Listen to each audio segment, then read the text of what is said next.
कराची से तहसीन मलका साहिबा करती है, वो पूछती हैं, मुफ्ती साहब मैं मुलाजमत करती हूँ और अपनी तमाम तनख्वाह अपने शोहर को दे देती हूँ, यानी इन्हें मालिक बना देती हूँ और फिर मुझे जो ज़रूरत हो उनसे मांग लेती हूँ। इस तरह घर का निज़ाम बहुत खुश इसलूबी से चल रहा है। पूछना ये है कि क्या ऐसी सूरत में मुझ पर कुर्बानी वाजिब होगी?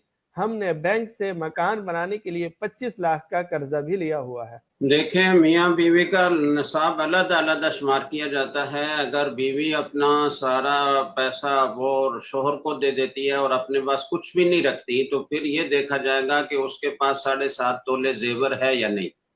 अगर 7.5 तोले जेवर सोने का है या उसके साथ नकदी भी है कुछ थोड़ी बहुत, चाहे वो जेवर 7.5 तोला ना हो, उससे कम हो, तो अब अगर दो चीजें या दो से ज्यादा चीजें जो अम्वाल ज़कात हैं, वो 4 चीजें हैं। एक तो सोना है, दूसरा चांदी है, तीसरा नकदी है, चौथा माल तिजारत है।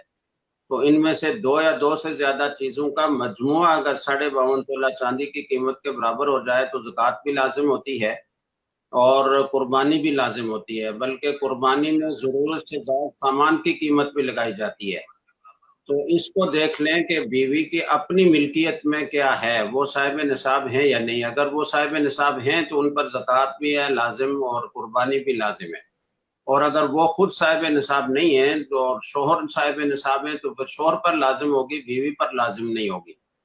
बाकी जो कर्ज इन्होंने लिया हुआ है, तो ये अगर बहुत सारे सालों की किस्तों पर है तो 1 साल की किस्तें जितनी अदा करना लाजिम है उसको मिन्हा करके फिर बकिया अमवाल को देखा जाएगा कि वो बकदर निसाब है या नहीं है। अगर बकदर निसाब है तो कुर्बानी और ज़कात लाजिम होगी, वरना नहीं।